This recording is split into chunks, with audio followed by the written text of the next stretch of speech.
কুষ্টিয়ার দৌলতপুর সীমান্তে শুধু একটি গ্রামেই ডেঙ্গু আক্রান্তের সংখ্যা অর্ধশতাধিক। সীমান্তবর্তী ওই গ্রামে আশঙ্কাজনক হারে বাড়ছে মশাবাহিত ডেঙ্গু। উপজেলা স্বাস্থ্য কমপ্লেক্স সহ বিভিন্ন হাসপাতালে নিচ্ছেন সেবা তারা। গেল এক মাসেই মৃত্যু হয়েছে 2 জনের। তবে চিকিৎসকরা সবাইকে সতর্ক থাকার পরামর্শ দিয়েছেন।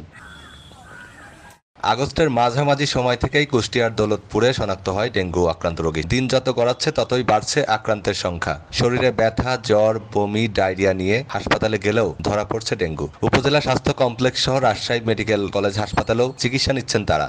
এখন প্রথম দিন তো নড়াচড়া করতে পারছিলাম না, খাওয়া দাওয়া করিনি। তারপরে ওই ওষুধ টষুধ খাওয়ার পর একটু সুস্থ হই, তখন গেলাম ডাক্তারখানায়। ডাক্তার পরীক্ষা করলো, কইলে আমাকে বললো ডেঙ্গু হয়েছে। শরীর খুব ব্যথা, তারপরে বমি বমি ভাব, মাথা ঘোরা। তারপরে দৌলতপুর হাসপাতালে যায়, ডেঙ্গু পরীক্ষা করে পজিটিভ পাওয়া যায়। তারপরে ওখানে ভর্তি না হয়ে আমি বাড়িতে চিকিৎসা করে এখন বর্তমানে সুস্থ আছি। ডেঙ্গুর প্রভাব বিস্তারের পর অনেকের মাঝেই বিরাজ করছে আতঙ্ক।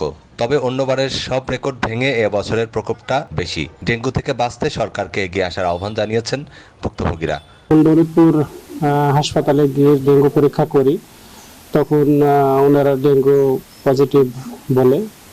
তো তৎক্ষণাৎ আমরা রক্ত পরীক্ষা করার পর রক্তের প্লাটলেট পরীক্ষা করে দেখি যে অনেক নিচে নামে গেছে।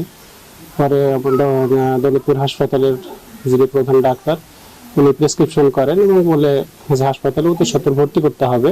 রাজশাহী, কুষ্টিয়া, দৌলতপুর চিকিৎসা নিচ্ছে, কেউ বাড়িতে নিচ্ছে। এ পর্যন্ত ধর্মদহ গ্রামে কোনো মেডিকেল টিম আসে নাই।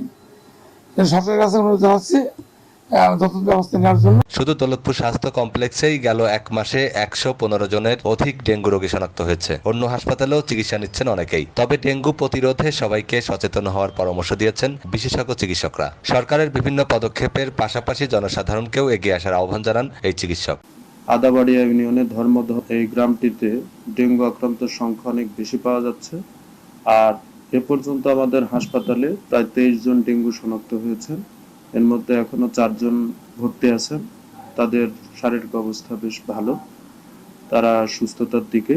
একজন এখান থেকে রাজশাহী মেডিকেল কলেজ হাসপাতালে রেফার করা হয়েছিল, উনি চিকিৎসাধীন অবস্থায় সেখানে মারা গেছেন।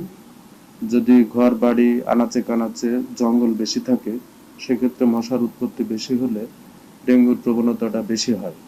আর ওটা সীমান্তবর্তী এলাকা হওয়ার কারণে আমাদের হাসপাতাল থেকে দূরত্বটা অনেক বেশি।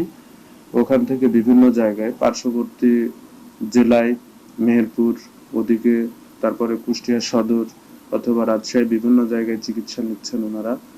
ইতোমধ্যে আমাদের মেডিকেল যে টিম ধর্মদহ গেছে।